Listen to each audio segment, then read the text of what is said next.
Hey guys, this is the BioLayne Video Log number 3. As you can see, we've moved outside. The first 2 logs was very rainy on those days, so I figured I'd give you guys a little change of scenery, show you lovely Florida. Only thing we're going to have to contend with is maybe a few jets flying overhead, as apparently we are directly in the flight path of Tampa International Airport. But I'm loud enough that we can talk over them, so it's not a problem. You know, my first 2 video logs have been basically talking about philosophy, not really much training nutrition information. I can talk a lot about philosophy when it comes to bodybuilding life, but I do want to take today to kind of talk about something I've been seeing that's popular, overtraining. I want to talk about overtraining. When I was younger, when I was a teenager, I read all the muscle magazines, and I noticed that whenever somebody was having trouble making gains, the first thing anybody pointed out was overtraining. Well, you're overtraining, you're overtraining, you're overtraining, you're overtraining. And it kind of became a catch-all for ineffective routines. And I can remember when I first switched up to, the power hypertrophy system of training, I had a friend who kind of convinced me into it. Not that particular system, but basically nonlinear periodization, working out every body part twice a week. And I was so petrified of overtraining. I said, dude, I can't do this. When I work out my legs, I'm sore for 6-7 days. He said, yeah, but if you start working, you're sore for 6 or 7 days because you work them out so infrequently. If you start working them out more frequently, you won't get sore. And lo and behold, for the first few weeks, I was very sore. And after a few weeks, I didn't get sore anymore. And I hardly ever sore. And so what I wanted to talk about today was overtraining. What is it? Does it exist? And is it necessarily a bad thing? What is overtraining?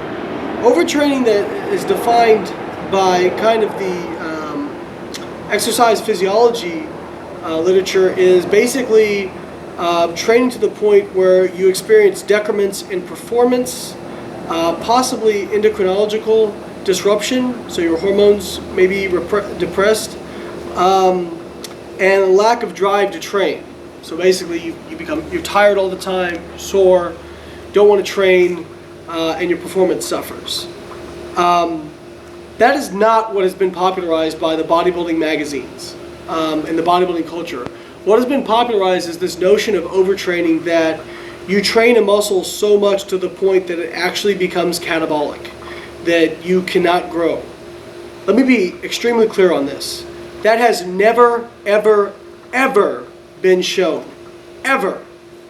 There is 0 data showing that if you train a muscle so often or with so much volume, it actually becomes catabolic.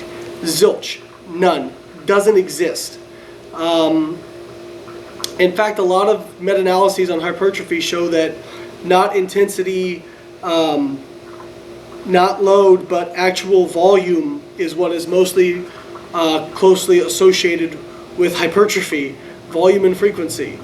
Now, does it actually exist?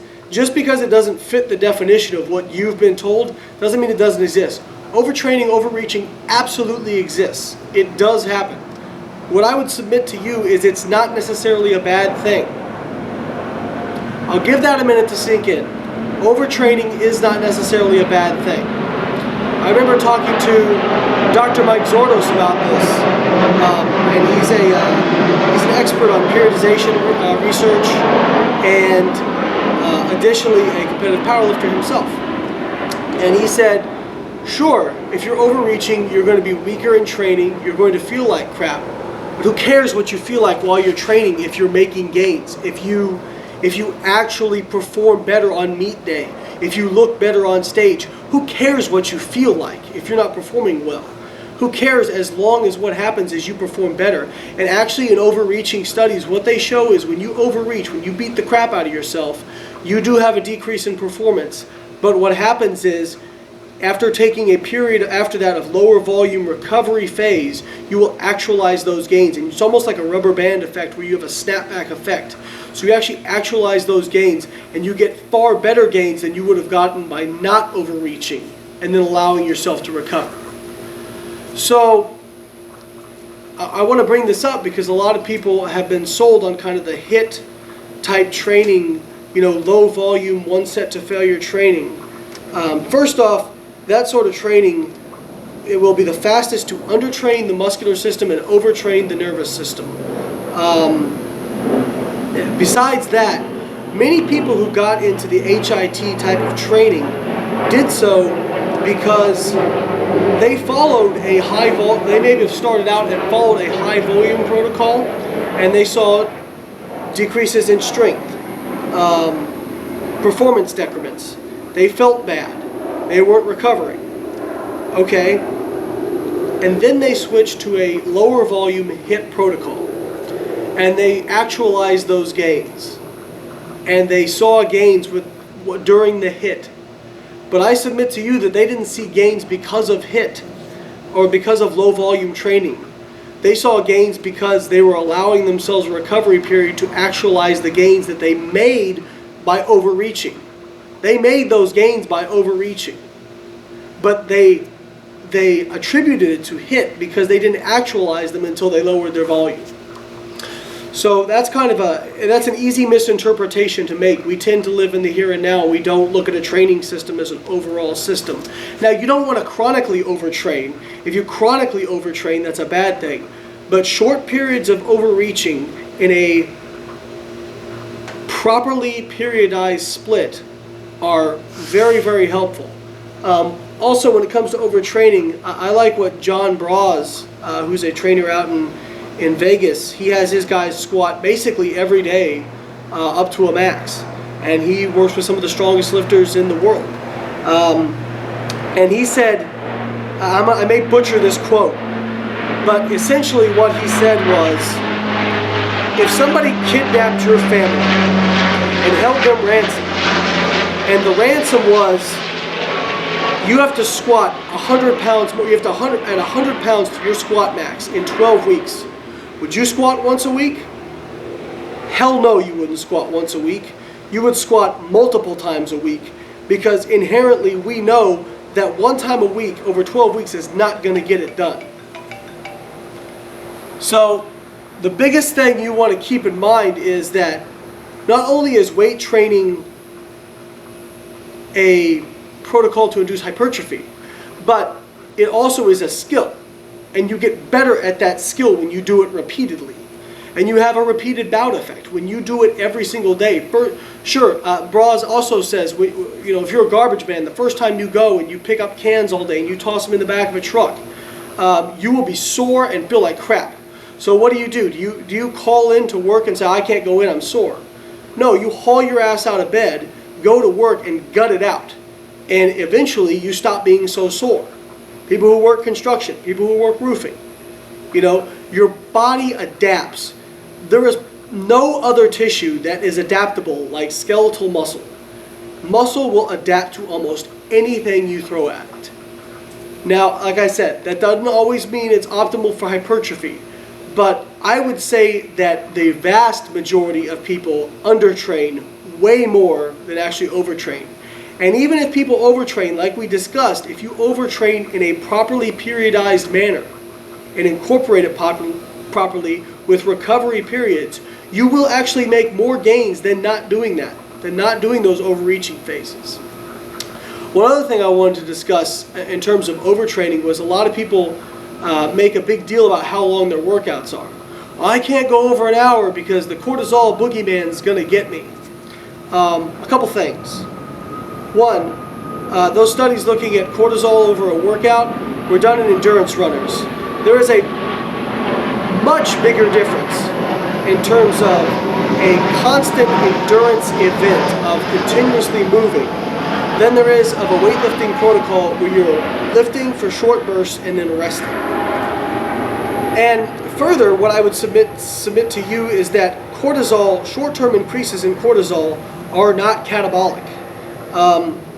Cortisol is not a hormone like insulin, where insulin is a very fast-acting hormone. You get a release of insulin, it binds to a receptor on the cell and causes changes to happen virtually instantaneously, within minutes. Cortisol is a hormone kind of like testosterone, except kind of the opposite, where it has to bind to its actual transcription factor. It works on the DNA level, and and it works by increasing the transcription of certain types of DNA.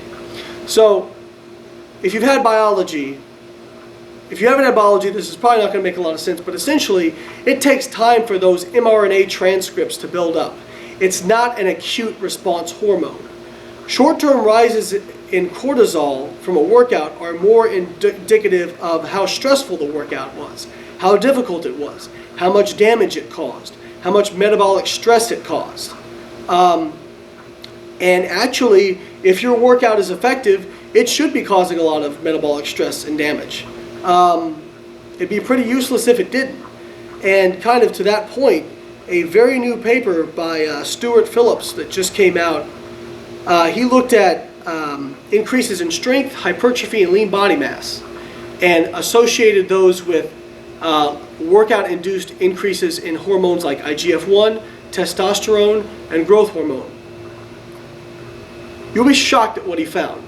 What he found was that cortisol not only not catabolic or not associated with lack of hypertrophy, cortisol was actually more strongly associated with hypertrophy and lean body mass than testosterone or growth hormone or IGF-1. I'll let that sink in a little bit more. Cortisol, workout-induced increases in cortisol were more positively associated with gains in muscle mass and lean body mass than those other quote-unquote anabolic hormones. Am I saying cortisol is anabolic? No, that's not what I'm saying. What I'm saying is short-term increases in cortisol are actually indicative of you having a good workout, of you having an effective workout because it caused stress. And what I'm also saying is that the short-term increases in testosterone and those other hormones are not as crucial as we may have once thought.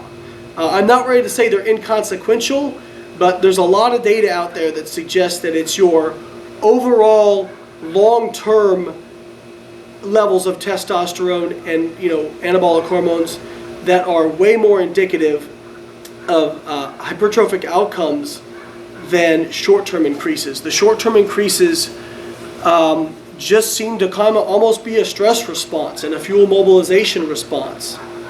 So again, I think I've probably angered a lot of you, and because I've challenged what you hold previously to be true, that you know to be true. But if you take this information and run with it and understand that nothing is ever black and white, that there's always gray areas, and that just classifying a hormone as catabolic or anabolic or something as good or bad is a very dangerous thing. So I hope this has helped you open up your mind a little bit to overtraining and cortisol being the great evil that we've all come to know, and realize that there is a big difference between short-term and long-term. Just keep that in mind. Cortisol in the short term, not catabolic, it's actually indicative of an effective workout. Overtraining in the short term actually is going to help you make gains, as long as you give yourself a proper recovery period of lower volume, and you can recover from that. So hopefully the Tampa airport didn't mind me interrupting their frequent flights with my video log, but I hope you've all enjoyed it, and I look forward to seeing you guys again. Thanks.